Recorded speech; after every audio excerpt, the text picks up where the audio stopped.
Hello, welcome to Paxton Road TV. I'm Sam Spurs for life, and this is your Paxton Road TV reaction show for the game AFC Bournemouth versus Tottenham Hotspur. The score: Bournemouth 2, Tottenham 3 in a dramatic dramatic second half, but dramatic winner to conclude a pretty game of two halves of Tottenham. Definitely a game of two halves. So we're going to talk about that. And in the house to talk about it with me, I have my guests, as always. You can see I'm smiling because I'm bloody happy. I weren't about half hour ago, but I am now. In the house, Sean Hell, Pav, PvP, Positive Vibe, Pav.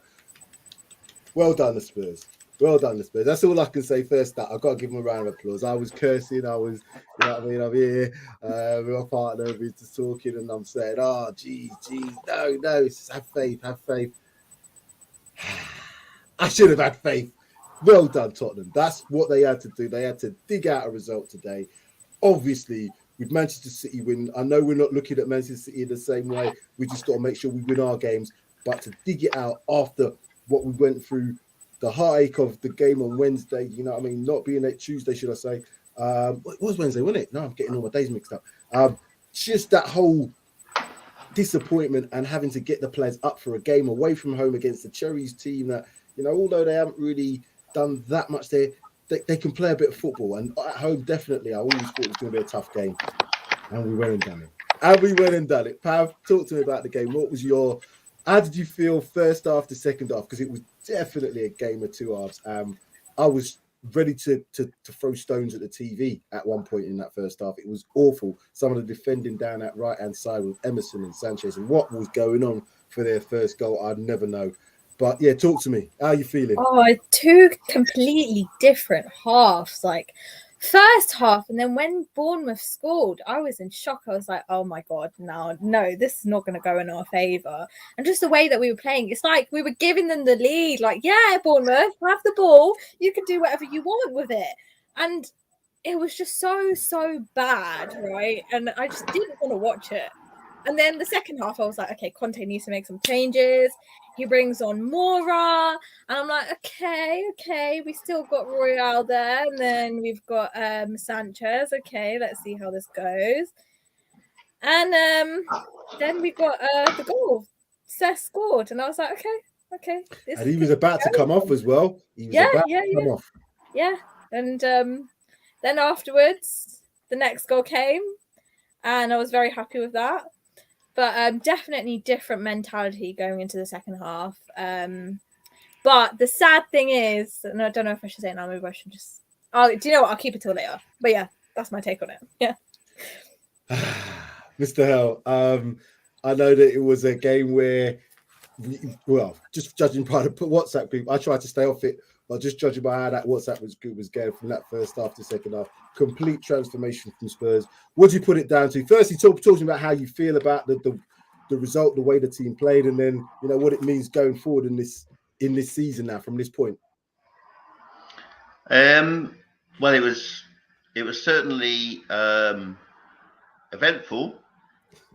On Friday we decided it was a must-win, and we've won. And I have to say, kudos to Conte for some reactive, proactive substitutions. I mean, he was about to replace Sessegnon, who I thought had been dog poo all afternoon, and then he scored. But if you look at his shot, he actually takes a massive deflection and he hits it off the inside of his foot. So even that couldn't be. But I don't care. It went in off the post.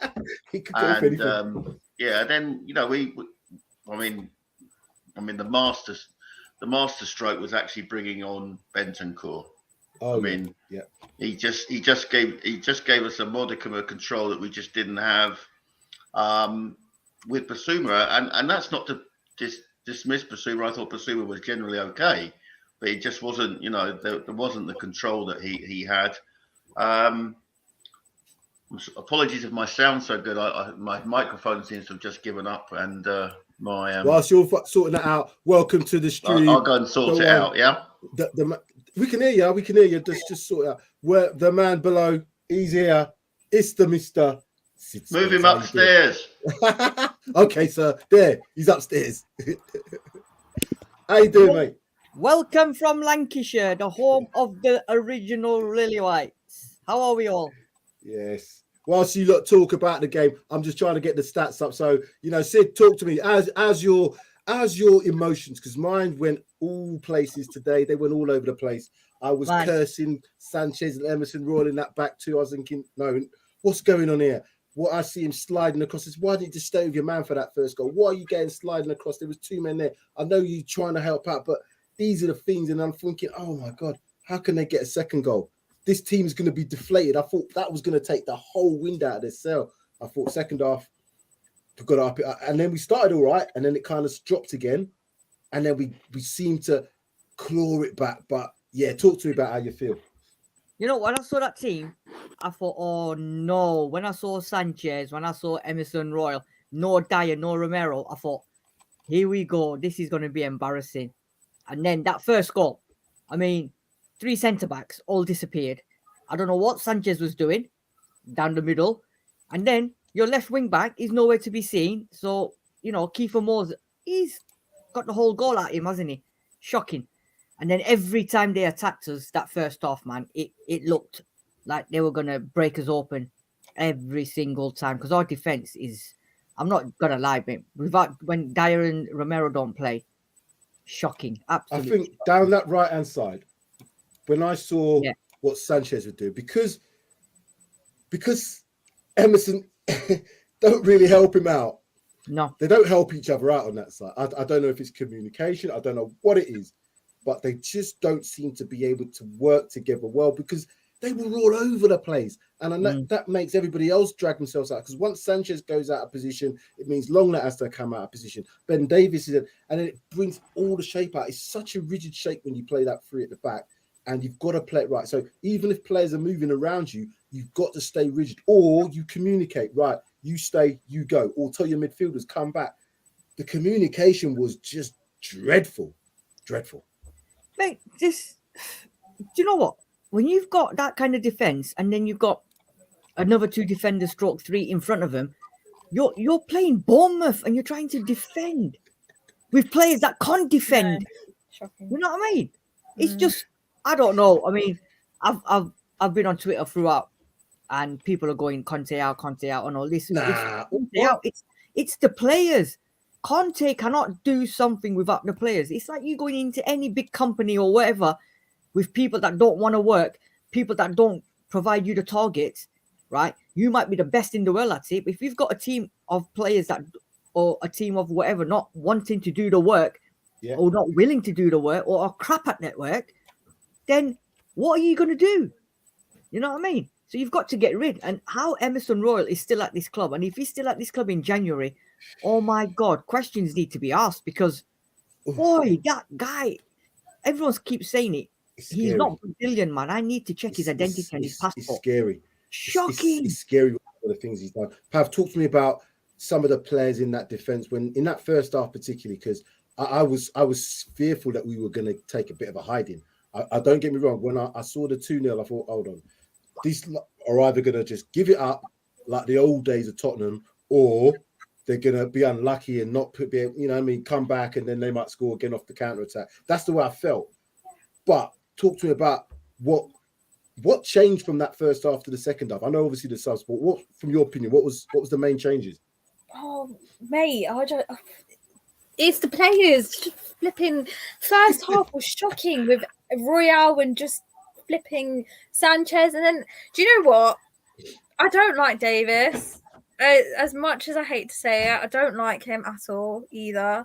I just don't like our players. And yeah, they were still playing in the second half and they weren't playing that great. Nothing changed with them. The subs definitely made a difference, right?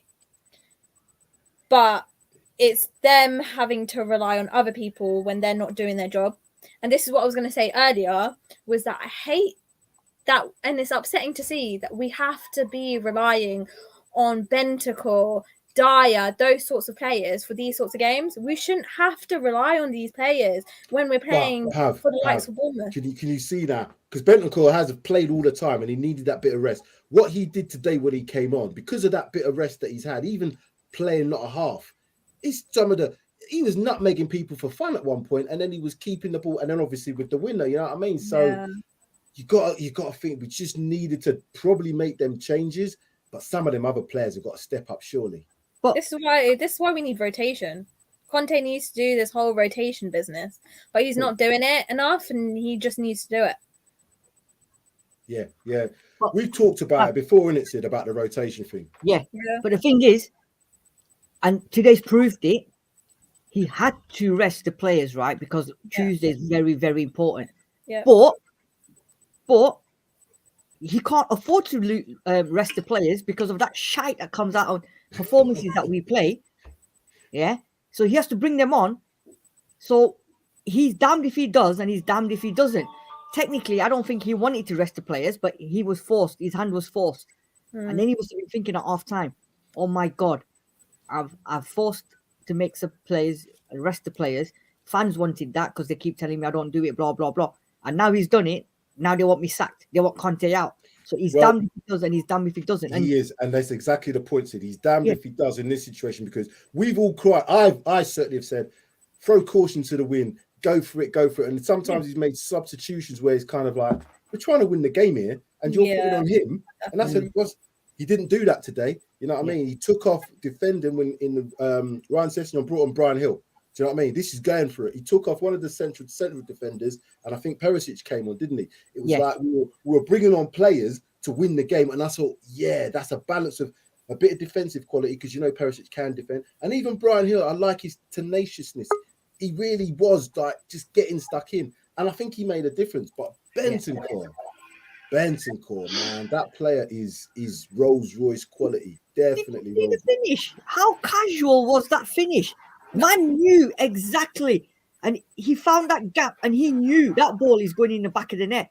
I mean, my missus was watching it downstairs with me, and she said, "Look at him! How casually has he just put that ball in the back of the net, and he knows he scored in the 92nd minute, man."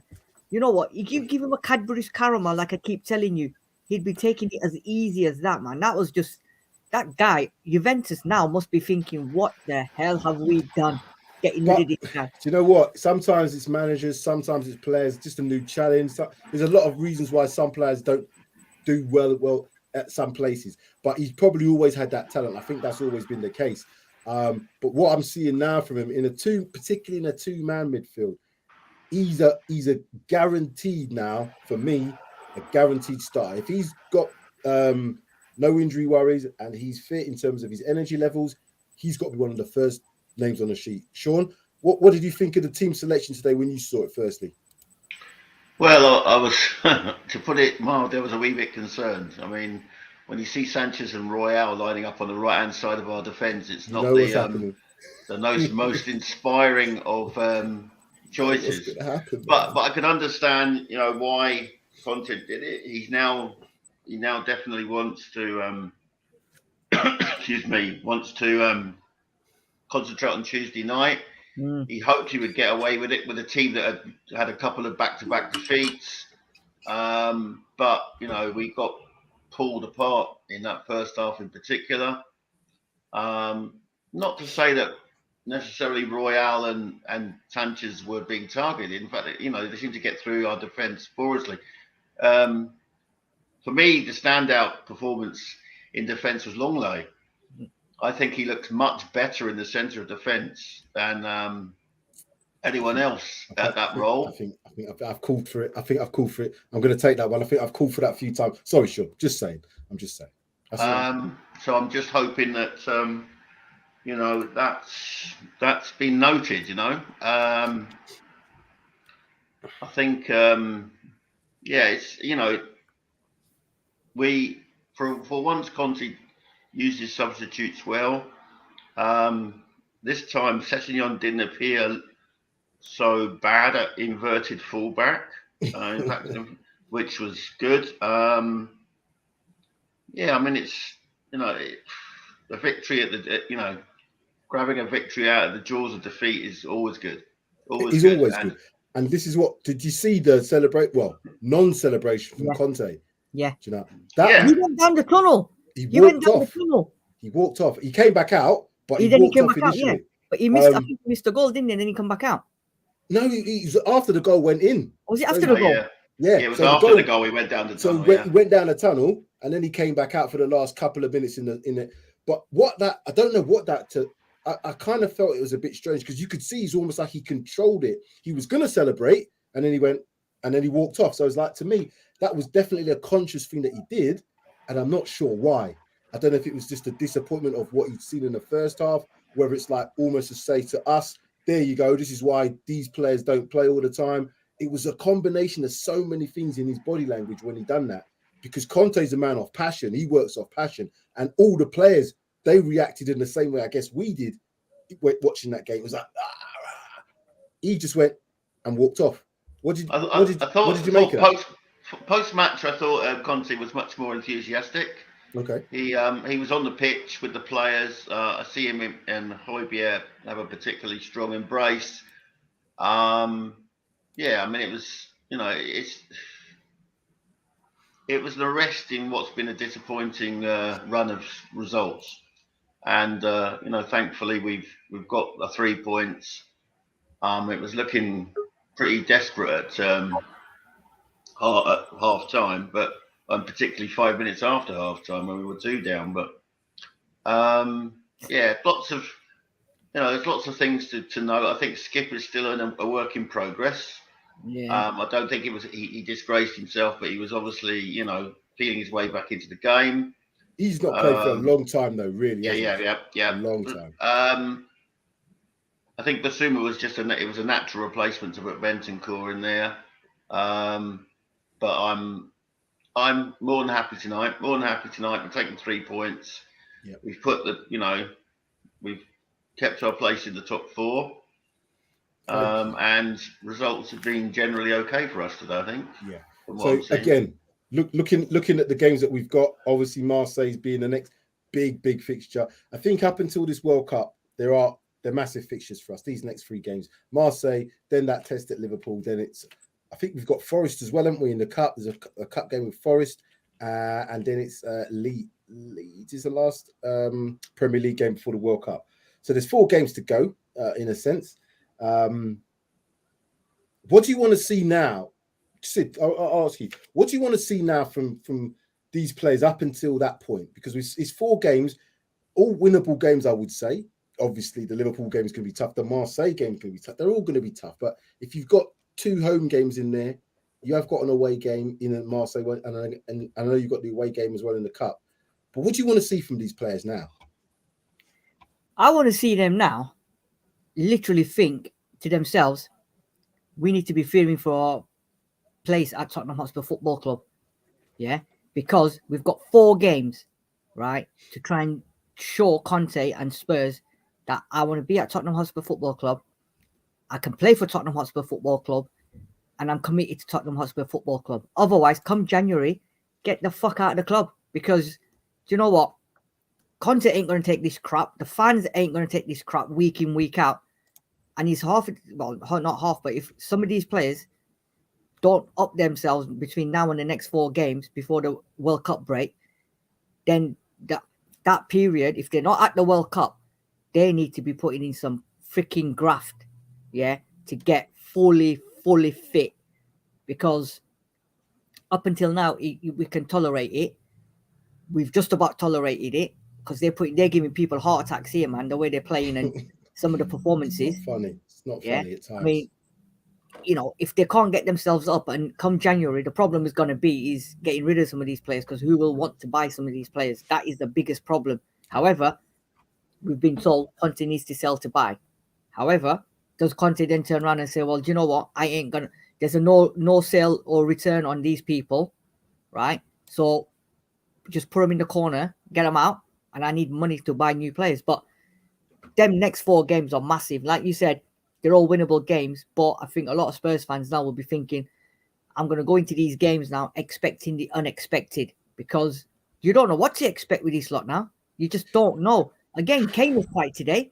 Son was quiet today again. So it's, we're all blaming one person in particular, but there's a lot of players that need to be looked at. There's a lot of players that need to count themselves, stand up and start counting themselves, because, boy, I tell you what, if we would have lost this game today, next Sunday against Liverpool would have been toxic.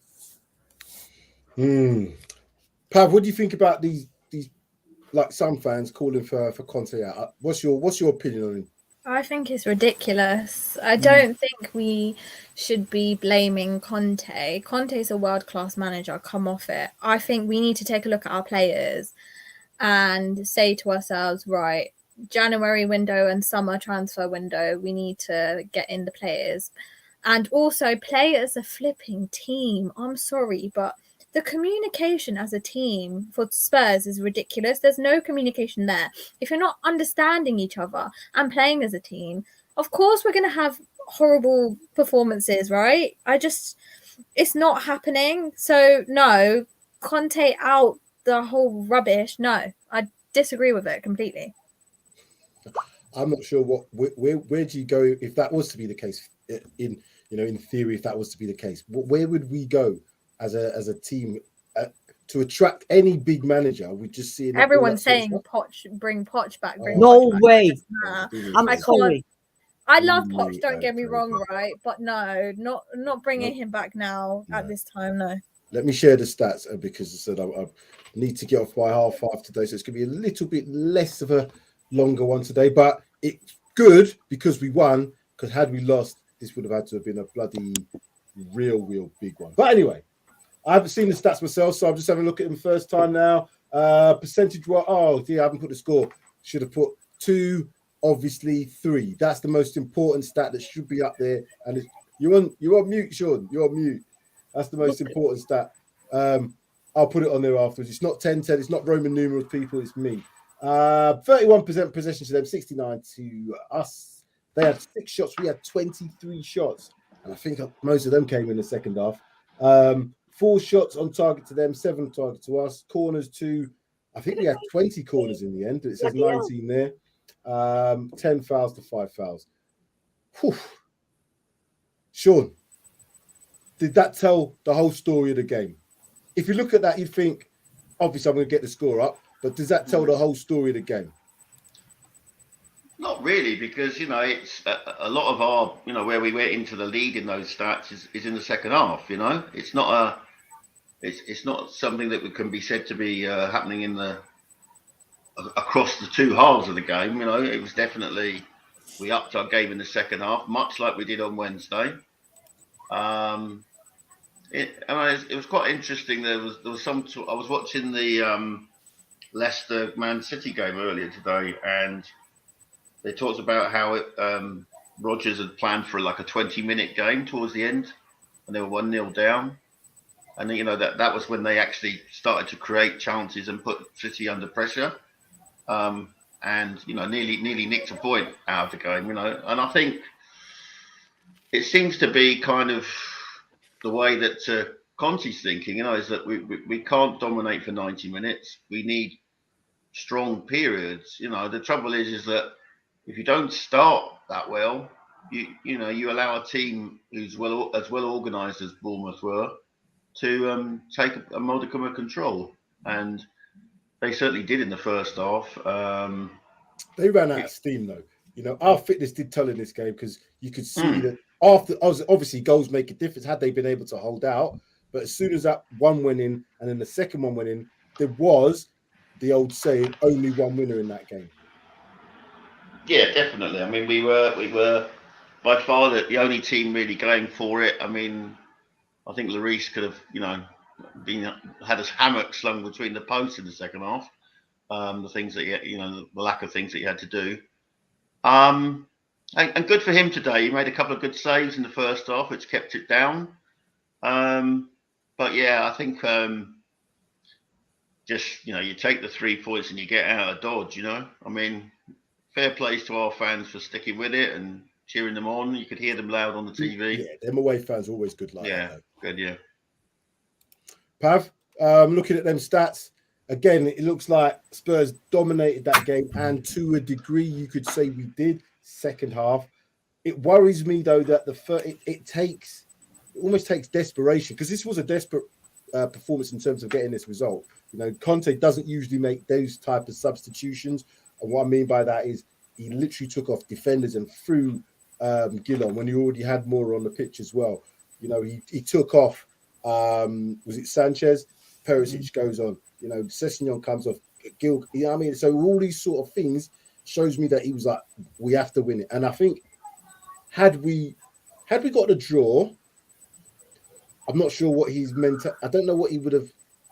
Maybe he would have even thought, yeah, that was we performed well. But the fact that we've won, for me, it kind of almost kicks him in the teeth to say, well, look, why can't some of these players do this in the first half? Or why does it have to be almost desperation stakes to get a result like that? Do you know what I'm saying? Oh, I don't know, man. I just think relying on certain players is just ridiculous. I mean, come off it. Right. Look how much we relied on, for example, Bentancur today. And just to certain players. And the players that we expected to show up, like Kane and so on, they didn't show up. And I think Conte needs to look at the team and see what sort of players that we need in the January transfer window and go from there and see the next step and stuff. But it all depends on if Levy dips into his pockets. I think Conte is going to probably force the hand. Yeah. You're on mute, Sean, again. Go on. Fiddling about with my sounds here. That's both Sid and Pav have said that Kane didn't turn up. I thought Kane was immense up front. I thought he did a lot of really good stuff. I mean, I thought he was good today. I thought he was leading the line. I thought, he had a good header in the second half, which he was pushed just in the voucher, the point of getting that. Did a lot of creative stuff. Again, he's not in the box, which is where we'd prefer to see him. But no, I'm not putting anything on Kane today. I thought Sonny again. I do feel that these set pieces. Talk the set pieces, man. Yeah. God. You can see from that free kick. You knew from that free kick he wasn't going to get it. I mean, To be fair, that is some wall they've got. I mean, they look all about 6'4". But even his corners, though, some of his corners they weren't making the first man. There was a couple that were dangerous, but he had nearly like 10 corners. More than that, probably took most of the corners. I know Perisic took a few, but we need to do better. We had so much opportunities from corners. We've got to take them set pieces a little bit. I know we scored from them, but we've got to take more chances. I'd rather some was around the 6-yard box when a corner comes in, just for the broken down wall. He's not a short guy, is he? He's a tall guy. No, he's not short. No, exactly, and he can head the ball. So on corners, if you're not going to take it, why you stood next to the corner taker? Get in that bloody box to at least try and have an attempt. One thing I will say on them stats, Sam. That them stats for an away team, right? 23 shots, 7 on target, 19 corners. This is what we should be doing week in, week out on a home game as well. Not just away games. This should be what we should be doing at home games. At least 20 shots. I mean, 19 corners. All right, I can understand that. This was probably you're not going to get that often a game. But shots-wise, we should be hammering them at home, and we're not. But today, this is what we should be doing week in, week out. Listen, guys, we've got the result. I think today, even if we didn't get that type of performance and it was just a scrappy, goals that just come off the backside or in off the, someone's deflection, I don't care. We had to take the 3 points. We can do all this dissecting afterwards, but it keeps us in that top 4. It means obviously the pressure's still on for the Marseille game, but a little bit of breathing space. You want Liverpool next because I think the players will be up for it, but it all depends on that Tuesday game now. Go through, and I think we'll be up for that because we've got enough time between Tuesday and Sunday. Final thoughts then, guys. Sid first. Right. So, 2 things. First thing is, I had a Man United fan on our WhatsApp group, real Man United fans, texting the word, "Oh, you fluked it." So I'm like, yeah, when we win and dominate a team in the second half and we come back from 2-0 down to win 3-2, it's a fluke. But when every other team does it, it's class, right? So they can go back to bed and hide in their corners or whatever. And secondly, this is for me, this is an advertisement to, please, McDonald's, Burger King, Popeyes, Wimpy, whoever you are, Nando's, surely you must have room on your menu for a chicken Sanchez Royale. Just bloody do it, please. And what we'll do is we'll give you Sanchez and Royale as the mascot at every venue, at every restaurant. Oh dear, Chicken Sanchez Royale. That there could you be a go. Special burger. Definitely, McDonald's could bring that out. You know what I mean? I think that's one for Taco Bell. Actually, yeah.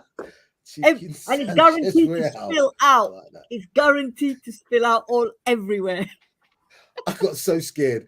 I really did. Sorry, Sean, final thoughts first, but I'll give my little final thoughts. 3 points. You know, come on, you Spurs, move on. Hopefully, there's not too many walking wounded for Tuesday. I'm a wee bit concerned with Romero. He looks like he's taken a battering, and he'll be thinking World Cup. You know. Yeah. There's going to be a few players now. I think even Harry Kane and Son are thinking, you know what, it's World Cup, you know, but they have to play. They have to play. They can't not be play on Tuesday. Oh, definitely not. Definitely not. He did say he was going to rest him, didn't he? He did say he's resting him today for Tuesday because it's a cup final on Tuesday. So there you go. But I tell you one thing. These 3 points at the end of the season, we're gonna reflect on this game. I tell you that now. Do you know what? This is like Leicester City away last year. Yeah, I'm telling you now. People are going to look back and say that Bournemouth game could be. It's definitely a turning point because of the fact that we'd lost 2 Premier League games before that. Exactly. We hadn't won we had that bad decision against us on Wednesday night as well, which kind of like left everybody feeling like we didn't play well in that game as well. Don't get that twisted. But again, a talking point was taken away because of that bloody VAR thing. But if you don't play well again and lose, the knives would really, really been out. And like I said, it's hard to stem the tide when that sort of happens because, you know, you then go into Tuesday's game and it's like, oh, it's a hard slog. And then it's Liverpool. It's a massive, massive result. This is massive result. Sorry, Sean, did you finish? Did you want to add anything more? No, I mean, just that big up to Rodrigo Bentancur, my favourite player.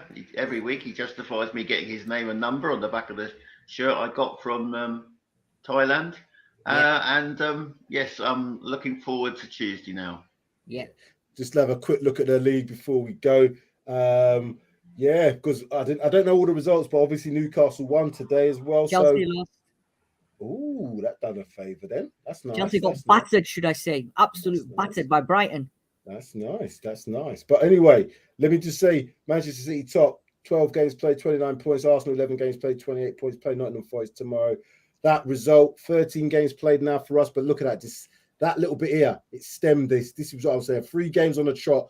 You don't want to be losing 3 games on a trot in the Premier League. No team, you know, even looking down here, you can't see any 3 on the trots down here. So for Spurs to have gone through on a trot, oh my God. But Newcastle, they're keeping the pressure on. And then there's a little bit of a gap to the rest. Chelsea, Manchester United, 21 and 20 points respectively. Guys, my final thoughts are just the point that we got the result. You know, I think if we didn't get the win, even a draw would have been a terrible result because that would have been 4 games without a win.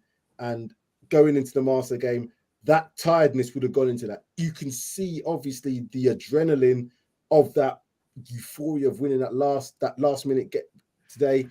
I think it's just going to help these players mentally more so than anything. Physically, they'll have the recovery, they'll do it. But mentally, had they not won today, I think it would have been a real tough one on Tuesday. And then a tough one Tuesday followed by Liverpool. The season can then quickly get dragged out from under you. But Liverpool without a away victory. Let's not talk. We got plenty of games before we talk about Liverpool. I was going to say, Sam, most importantly, make sure you all join in on Monday night for the Champions League preview show versus Marseille.